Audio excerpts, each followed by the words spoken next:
Hello everyone, this is CS Archana Agarwal, your law faculty for CA and CS subjects. So guys, I hope आप सब अच्छा कर रहे हो और आप सब अच्छे से प्रिपेयर कर रहे हो एग्जाम्स के लिए. So आज हम करने वाले हैं chapter number 14 which is maintenance of registers and records. और बाकी चैप्टर्स मैंने अपलोड कर दिए हैं, वो आप यूट्यूब चैनल पे देख सकते हैं. प्लेलिस्ट में आपको मिल जाएंगे SPC के नेम के फोल्डर के साथ, और आपको ये नोट्स मिल जाएंगे मेरे टेलीग्राम चैनल पे. वहां जाके आप डाउनलोड कर सकते हैं. चैनल को सब्सक्राइब कर लीजिएगा पहले, और फिर जाके वहां से डाउनलोड कर सकते हैं आप फ्री ऑफ कॉस्ट. और अपने फ्रेंड्स के साथ भी शेयर कीजिएगा, बिकॉज आई नो कि आपको इनसे बहुत बेनिफिट होने वाला है और आपके फ्रेंड्स को भी इससे बहुत बेनिफिट होगा. नाउ सेकेंडली, क्या ये जो नोट्स हैं ये इंस्टीट्यूट के मॉड्यूल के हिसाब से बनाए गए हैं? तो हाँ, ये नोट्स इंस्टीट्यूट के मॉड्यूल के हिसाब से बनाए गए हैं, इंस्टीट्यूट के पैरामीटर्स को ध्यान में रखते हुए बनाए गए हैं, तो आप इन पे रिलाई कर सकते हैं. एक्सेप्ट 2-3 चैप्टर्स, मैंने सारे चैप्टर्स के नोट्स डाल दिए हैं, तो प्लीज उसको एक बार देख लीजिएगा. और अभी जैसे अमेंडमेंट, नया स्टडी मटेरियल आया नहीं है इंस्टीट्यूट का, तो जैसे ही अमेंडमेंट्स जब आएंगे तो वो हम एक सेपरेट वीडियो में भी डिस्कस कर लेंगे. चलिए शुरू करते हैं. Chapter number 14 which is maintenance of registers and records. तो एक कंपनी को कुछ रजिस्टर्स एंड रिकॉर्ड्स मेंटेन करने पड़ते हैं, एक कंपनी को या फिर किसी भी बिजनेस ऑर्गेनाइजेशन को. एक कंपनी को जो रिकॉर्ड्स मेंटेन करने होते हैं वो बताता है कंपनीज एक्ट 2013, और रूल्स जो उसमें प्रिस्क्राइब्ड है उसमें मेंशन होता है कि कौन कौन से रिकॉर्ड्स एक कंपनी मेंटेन करेगी. कंपनी को रिकॉर्ड्स कहाँ पे मेंटेन करने होते हैं? रजिस्टर्ड ऑफिस में मेंटेन करने होते हैं, जब तक कि कंपनी डिसॉल्व नहीं हो जाती. कुछ रिक्वायरमेंट्स हैं relating to registers and records. वो कौन सी रिक्वायरमेंट्स हैं? कि रजिस्टर्स जो आपके होने चाहिए वो मेंटेन्ड होने चाहिए, अप टू डेट होने चाहिए, और रजिस्टर्ड ऑफिस में आपको रखने हैं. कुछ रजिस्टर ओपन रखने होते हैं आपको, जो इंस्पेक्ट करेंगे डायरेक्टर्स, मेंबर्स, क्रेडिटर्स या फिर अदर पर्संस. कंपनी रजिस्टर से कुछ एक्सट्रैक्ट्स प्रोवाइड करेगी अगर डायरेक्टर्स या मेंबर्स या क्रेडिटर्स उनको डिमांड करते हैं on payment of fees. Thus, it is important for all the companies to maintain registers. तो कंपनी को कुछ रिकॉर्ड्स एंड रजिस्टर्स मेंटेन करने होते हैं. ये रजिस्टर्स मेंटेन होने चाहिए, अपडेटेड होने चाहिए, और रजिस्टर्ड ऑफिस में आपको मेंटेन करने होते हैं.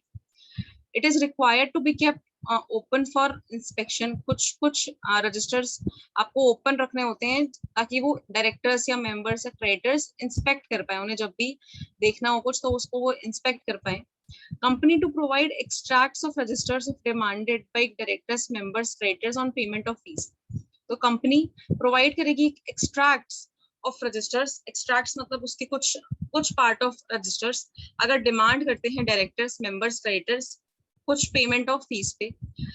इसीलिए कहा जाता है कि कंपनी को मेंटेन करने होते हैं रिकॉर्ड्स. ये अननेसेसरी, ये लास्ट में लाइन जोड़ा है, बट मॉड्यूल में था तो मैंने भी लिख दिया.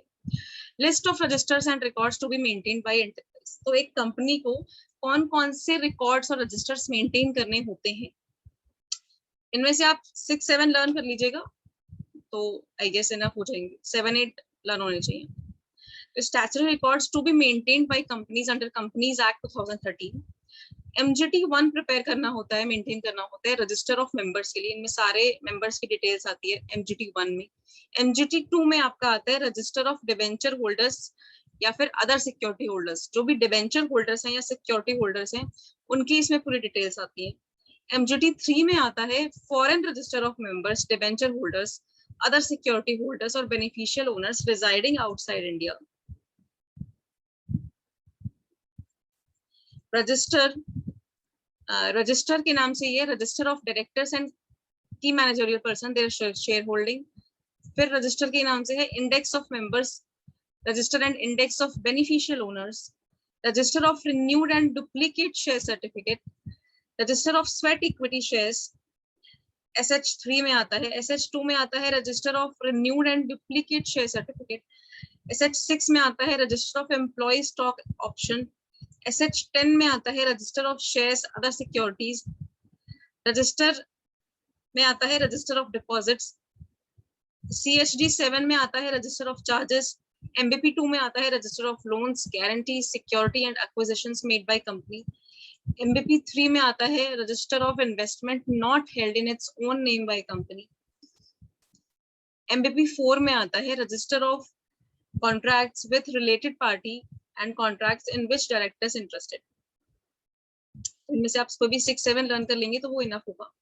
एक बार दोबारा देख लेते हैं. MGT 1 में आता है रजिस्टर ऑफ मेंबर्स. MGT 2 में आता है register of debenture holders other security holders. MGT 3 में आता है foreign register of members debenture holders other security holders और beneficial owners residing outside India। फिर रजिस्टर में आता है register of directors, key managerial person, their share holding. फिर आता है रजिस्टर में इंडेक्स ऑफ मेंबर्स। फिर आता है रजिस्टर में register and index of beneficial owners. फिर आता है SH2 में register of renewed and duplicate share certificate. फिर SH3 में आता है register of sweat equity shares. SH6 में आता है register of employ stock option. SH10 में आता है register of shares other securities. Register में आता है रजिस्टर ऑफ डिपॉजिट्स। CHD7 में आता है रजिस्टर ऑफ चार्जेस। MBP 2 में आता है register of loans, guarantee, security and acquisition made by company. MBP 3 में आता है register of investment not held in its own name by company. MBP 4 में आता है register of contracts with related party and contracts in which directors interested. Other important books and registers, और इनके अलावा और कौन से बुक्स एंड रजिस्टर्स होते हैं जो कंपनी को मेंटेन करने होते हैं? तो मिनट्स बुक मेंटेन करनी होती है। मिनट्स बुक आपको मेंटेन करनी होती है बोर्ड मीटिंग की और जनरल मीटिंग की।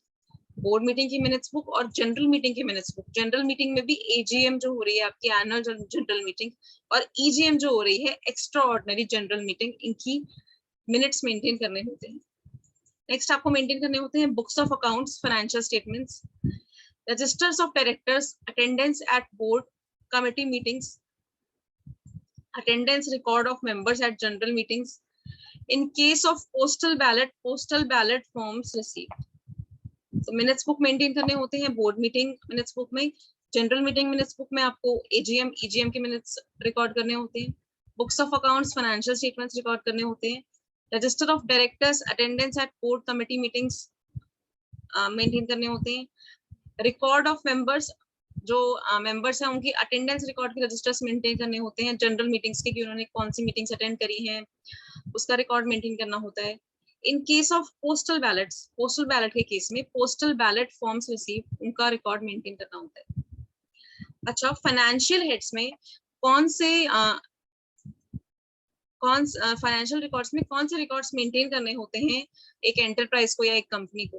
तो इनमें 4 मेजर ब्रॉड एरियाज को में डिफाइन किया गया है। Income records, purchase records, cash records और banking records. Income records, purchase records, cash records and banking records. इनमें फर्दर डिवीजन है कि इनमें क्या क्या डॉक्यूमेंट्स या इनवॉइसेस मेंटेन करने हैं।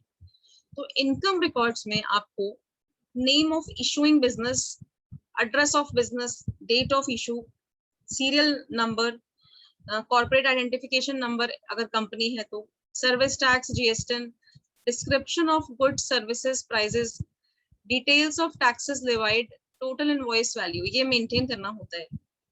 क्या क्या मेंटेन करना होता है? Name of issuing business, address of business, date of issue, serial number, SIN if it's a company, service tax, GST, description of goods, services, prices, details of taxes levied और total invoice value. उसी में फिर आपका second आ जाता है expenses and purchases records. तो इनमें कौन से आपको डॉक्यूमेंट्स मेंटेन करने होते हैं? इनमें आपको इनवॉइसेस जो आपको रिसीव हुए हैं वो मेंटेन करने होते हैं, क्रेडिट कार्ड स्टेटमेंट्स मेंटेन करने होते हैं, रिसीट्स, काउंटर फॉइल्स मेंटेन करने होते हैं, check book, counter foils, cash vouchers, salary information और क्रेडिट डॉक्यूमेंट्स मेंटेन करने होते हैं। कैश रिकॉर्ड्स में क्या आता है आपका? इसमें 2 डॉक्यूमेंट्स मस्ट हैं। पहला है cash collection register to record and reconcile all collections. Cash collection register में आप सारे रिकॉर्ड करोगे जो भी कलेक्शंस हुए हैं कैश के, और उसको रिकंसाइल करोगे, मैच करोगे कि सारे जो है रिसीव हुए हैं वो हमने इसमें नोट डाउन करे हैं या नहीं करे। देन आप day books and cash book में को मैप करोगे inward and outward movement of cash, जो भी आपका inward and outward movement of cash हो रहा है डेली बेसिस में, उसको मेंटेन करोगे डे बुक्स या फिर कैश बुक में। तो दो मेंटेन करने होते हैं रजिस्टर्स, एक cash collection register to record and reconcile all collections, और दूसरा day books, cash book to map inward and outward movement of cash. Next आता है बैंकिंग रिकॉर्ड्स। तो बैंकिंग रिकॉर्ड्स में आपको मेंटेन करने होते हैं bank account statements with reconciliations, cheque books with completed counterfoils या फिर चेक कैश डिपॉजिट काउंटरफॉइल्स आपको मेंटेन करने होते हैं। Bank account statements with reconciliations, cheque books with completed counterfoils और cheque and cash deposit counterfoils. Place of keeping records and registers, place of keeping records and registers. तो registered office of company में आपको maintain करने होते हैं records और registers. आप किसी और भी जगह पे रिकॉर्ड्स रजिस्टर्स मेंटेन कर सकते हो अगर more than 1/10 total members entered in register of members reside. सबसे पहले तो आपको रजिस्टर्ड ऑफिस में मेंटेन करने होते हैं, लेकिन आप किसी और जगह भी मेंटेन कर सकते हो अगर 1/10 ऑफ टोटल मेंबर्स, टोटल जो मेंबर्स हैं उसके more than 1/10 entered in register of members reside. जो भी रजिस्टर ऑफ मेंबर्स हैं उसका अगर 1/10 से ज्यादा वो जो मेंबर्स हैं वो रिजाइड करते हैं उस प्लेस में, तो वहां पे आप रिकॉर्ड्स मेंटेन कर सकते हो अगर आपने स्पेशल रिजोल्यूशन पास किया है जनरल मीटिंग। सजेस्टेड मेथड क्या होता है बुक कीपिंग का?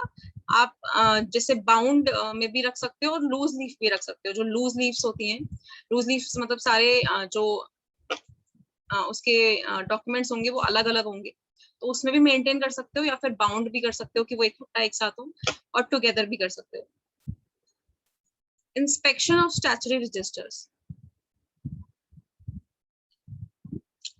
तो स्टैट्यूटरी रजिस्टर्स को इंस्पेक्ट करने के लिए आप रजिस्टर्ड ऑफिस पे इंस्पेक्ट कर सकते हो या फिर एड्रेस नोटिफाइड बाय रजिस्ट्रार, जो एड्रेस नोटिफाई किया है रजिस्ट्रार ने ड्यूरिंग बिजनेस आवर्स, आप उसमें इंस्पेक्ट करवा सकते हो। कौन कौन कर सकता है? मेंबर्स कर सकते हैं, डिबेंचर होल्डर्स कर सकते हैं, अदर सिक्योरिटी होल्डर्स कर सकते हैं बिना फीस के, और कोई और देखना चाहता है तो उसको फीस देनी पड़ेगी। पेनल्टी क्या होती है अगर आपने मेंटेन नहीं करे स्टैट्यूटरी रिकॉर्ड्स एंड रजिस्टर्स? तो कंपनी को पेनल्टी लग सकती है 1 लाख से लेके 10 लाख तक, 1 लाख मिनिमम और 10 लाख मैक्सिमम।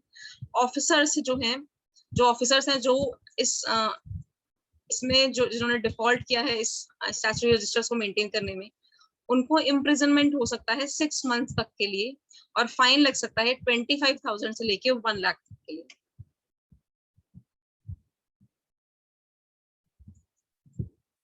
एक बार ब्रॉडली देख लेते हैं क्या कवर करता है ये चैप्टर। Registers and records required to be maintained by enterprise. कुछ रिकॉर्ड्स होते हैं, रजिस्टर्स होते हैं, तो जो एक कंपनी को या एंटरप्राइज को मेंटेन करने होते हैं, रजिस्टर्ड ऑफिस में मेंटेन करने होते हैं। कोई भी इंस्पेक्ट कर सकता है, डायरेक्टर्स, मेंबर्स, क्रेडिटर्स। कौन कौन से रजिस्टर्स रिकॉर्ड्स मेंटेन करने होते हैं? Broadly register of members, register of debenture holders, index of members, register of directors, KMP उनकी share holding, register of deposits, register of sweat equity shares, register of employ stock option, register of charges, register of loans. और कौन से books और registers maintain करने होते हैं? Minutes book, books of accounts, financial statements, register of directors, attendance at board committee meetings, attendance record of members at general meetings. In case of postal ballot forms received. Financial records required to be maintained by enterprises, income records, purchase records, cash records, banking records. Income records में आपके majorly invoices जो आपको maintain करने होते हैं, ये name of issuing business, address of business, date of issue, serial number, CIN अगर company है तो, service tax, GST, details of taxes levied, total invoice value. Expenses and purchases records, documents to contain invoices received, इनमें आपका आएगा invoices जो आपने receive करें, credit card statements, receipts and counter foils, cheque book counter foils, cash vouchers, salary information, credit documents. Cash records. Cash records में आपके आते हैं cash collection register to record and reconcile all collections. Day books, cash book to map inward and outward movement of cash. Banking records में आपके आते हैं bank account statements with reconciliations, check books with completed counterfoils, check cash deposit counterfoils. कहाँ पे आपको maintain करने होते हैं रिकॉर्ड्स? रजिस्टर्ड ऑफिस में करने होते हैं। अगर मोर देन 110 मेंबर्स पास कर दें स्पेशल रिजोल्यूशन में जनरल मीटिंग में, तो आप कहीं और प्लेस पे भी मेंटेन कर सकते हो।